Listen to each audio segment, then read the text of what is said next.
Hey guys, welcome back to the channel. So today we're going to be working on the 2018 GMC Terrain. Now when we got this, we got it new. The original plan was to trade it off once it was paid for. Luckily we changed the oil religiously every 5,000 kilometers, which is about every 3,000, a little over 3,000 miles. And it's been undercoated every year. But we didn't look after the other stuff. Anyway, we decided to keep it because the vehicles now just cost so much money and the interest rates are quite high. So what I want to do is I want to do complete maintenance on it. We're going to flush the coolant, change the fluid in the front and rear diff, and change the fluid in the transmission. I think what I'm going to do is split this up into 3 videos because people don't like watching long videos. And in this video, I think I'm going to start with the front and rear diff.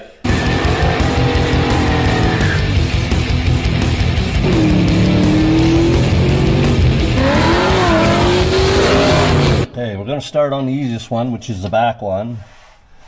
Now, I already come in and cleaned them out. They was right full of dirt and stuff. And I brake clean around, trying to get the loose stuff out of the way so it don't fall in. Now this here's the drain plug, and this here's the fill plug. One thing you should always do is make sure you can get the fill plug out first. You don't want to drain it and then not be able to get the fill plug out to fill it up.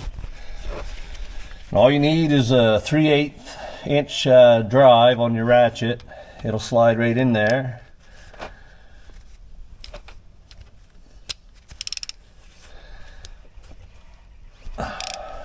So it's not in there all that tight. So we'll remove that. It allows it to drain a little easier.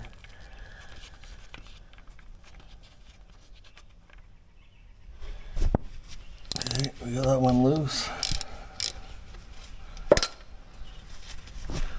We'll have a drain pan here for the fluid.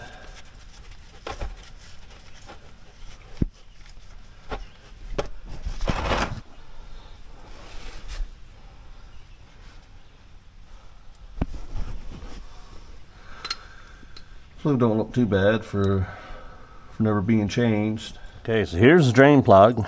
It looks pretty bad. It's magnetic.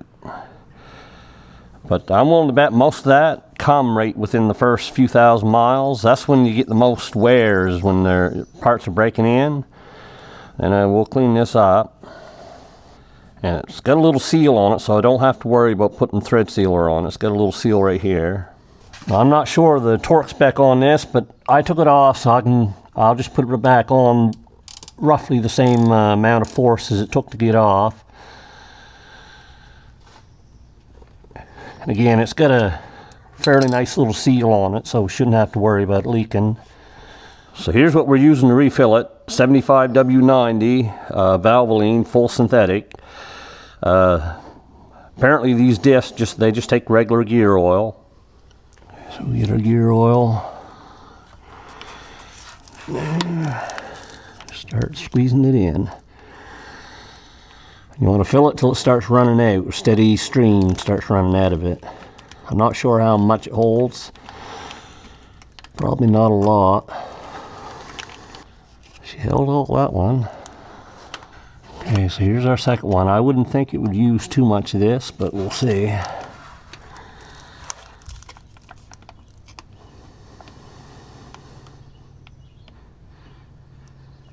Okay, once you get a steady stream coming out, then you can put the plug back in. Okay, you don't want to over tighten it, but just go by what it took to get it off. So there, the rear one's done. Now we gotta do the front one. Okay, for the front diff, there's a heat shield you gotta remove.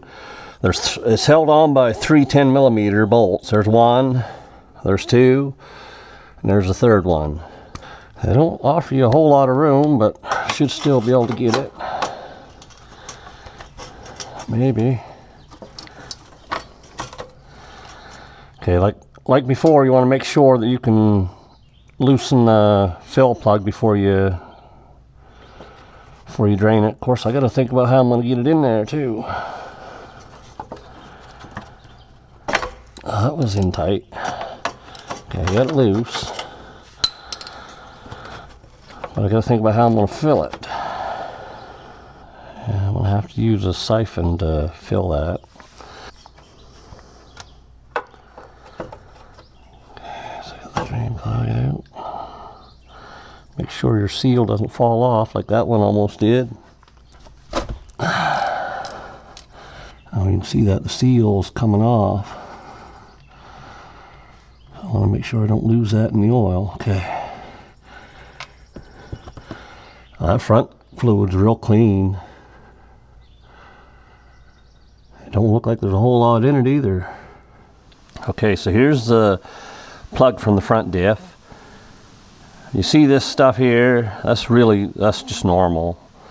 Like I mentioned about the back one, this probably happened in the first few thousand miles, most of this.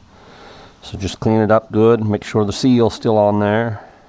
Okay, we'll replace the drain plug. Again, I'm not sure what the torque specs are. I just can't be bothered doing it. I know how tight it was when I took it off. I'll just put it right back on the same.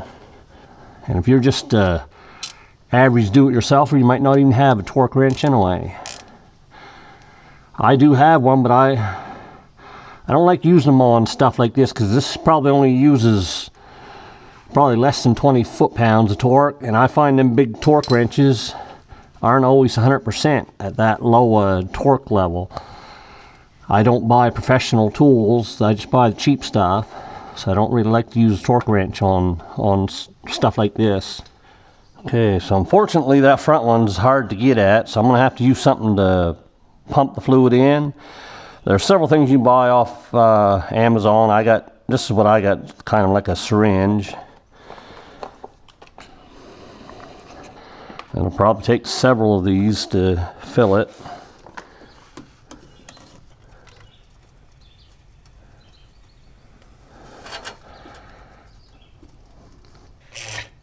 Okay, so I just got to keep doing that until I get a steady stream running out.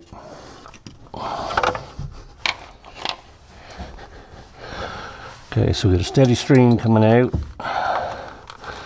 I'm making a mess. Okay, so just tighten that back up.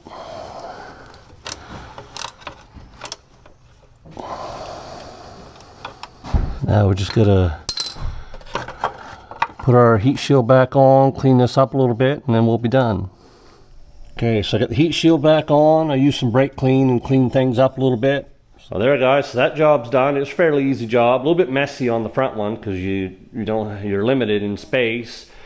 As far as how often it needs to be done, this here's got 110,000 kilometers on it, and the fluid, especially the front one, looked to be in real good shape. The back one, the back fluid was a little darker, but even it wasn't bad.